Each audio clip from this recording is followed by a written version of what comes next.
Assalamualaikum warahmatullahi wabarakatuh. Perkenalkan, nama saya Kiara Vanessa Tobing dari Prodi PG PAUD. Hari ini saya akan memaparkan materi 3, yaitu tentang teori perkembangan moral menurut para ahli.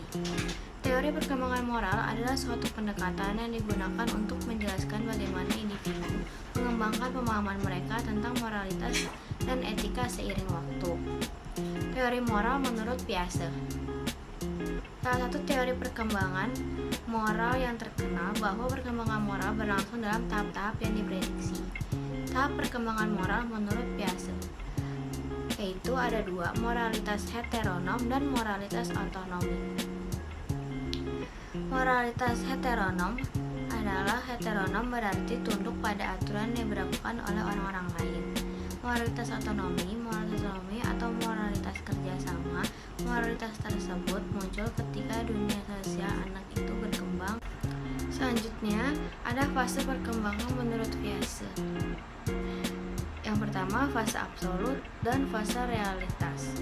Fase absolut, anak menghayati peraturan sebagai suatu hal yang dapat diubah karena berasal dari otoritas yang dihormatinya. Di sini, peraturan sebagai moral adalah objek eksternal yang tidak boleh diubah. Yang kedua, fase realitas. Anak menyesuaikan diri untuk menghindari penolakan orang lain. Peraturan dianggap dapat diubah karena berasal dari perumusan bersama.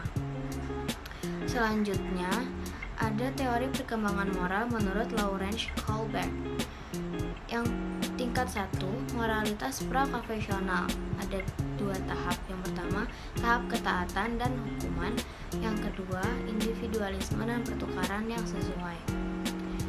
Tingkat kedua, ada moralitas konvensional. Tahap 3, penerimaan sosial. Tahap 4, menjaga ketertiban sosial. Tingkat 3, ada moralitas pasca konvensional atau prinsip-prinsip. Tahapnya, kontrak sosial dan hak pelarangan, dan tahap prinsip etika universal. Selanjutnya, menurut John Dewey, memberikan penjelasan sistematis terhadap penilaian dan keputusan kita tentang perilaku manusia. Sejauh ini dinilai dari segi benar atau salahnya dan baik atau buruknya. Selanjutnya, tahapan John Dewey. Yang pertama ada tahap pramoral, yang kedua tahap konvensional, yang ketiga tahap autonomi. Tahap pramoral adalah untuk mengetahui pada tingkah laku seseorang ditandai dengan dimotivasi pada dorongan sosial.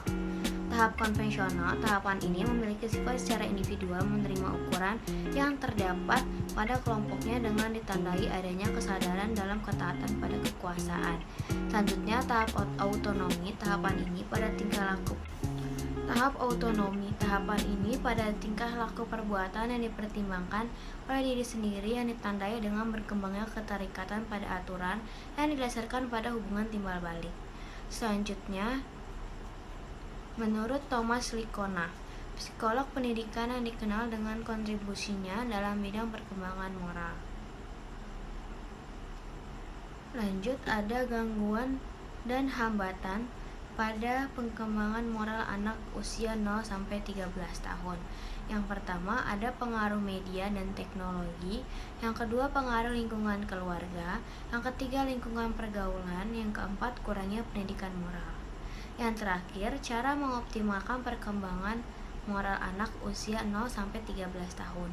Yang pertama, mengajarkan sikap disiplin. Yang kedua, memberikan teladan positif. Yang ketiga, mengajarkan tentang nilai-nilai moral. Yang keempat, mengajak anak untuk bergaul dengan lingkungan. Sekian pemaparan materi dari saya, kurang lebihnya mohon maaf. Wassalamualaikum warahmatullahi wabarakatuh.